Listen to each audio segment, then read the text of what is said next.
Kisah Nabi Jirjis tidak secara eksplisit disebutkan dalam Al-Quran maupun hadis sahih. Namun, cerita tentang Nabi Jirjis lebih sering dijumpai dalam literatur sejarah Islam, kisah-kisah para wali, dan tradisi lisan. Dalam Islam, Jirjis dihormati sebagai seorang yang teguh dalam iman kepada Allah dan menentang penyembahan berhala. Berikut adalah uraian narasi, dialog, dan rujukan hadis atau literatur terkait. Keberanian Jirjis menentang raja yang zalim. Jirjis adalah seorang lelaki yang diberkahi dengan harta, ilmu, dan keimanan kepada Allah. Ia hidup di zaman seorang raja zalim yang memaksakan penyembahan berhala kepada rakyatnya.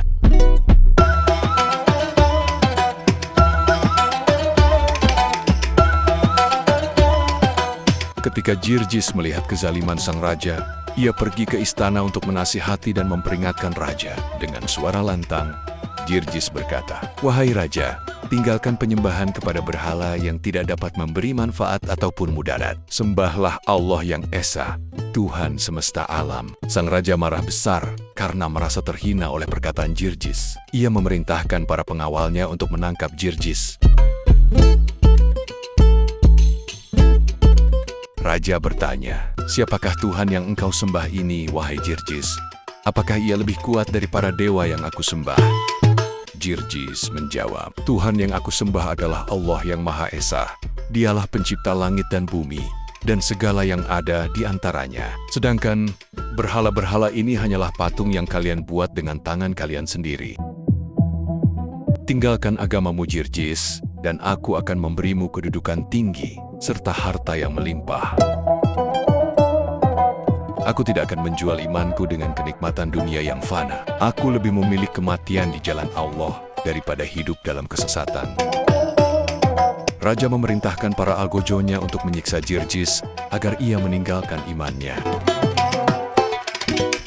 Jirjis dipukuli hingga tubuhnya penuh luka, namun ia tetap berzikir kepada Allah. Ia direndam dalam air mendidih, tetapi Allah melindunginya sehingga ia tetap selamat. Tubuhnya dipotong-potong, namun Allah menghidupkannya kembali sebagai tanda kekuasaannya.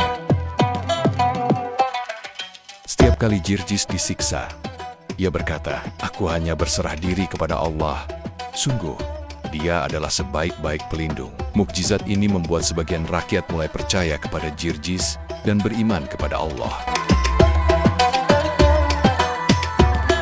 Kisah Jirjis lebih dikenal dalam tradisi lisan Islam dan literatur klasik, seperti karya Ibnu Katsir dalam Qisas Al-Anbiya. Namun, kisah ini tidak ditemukan dalam hadis sahih.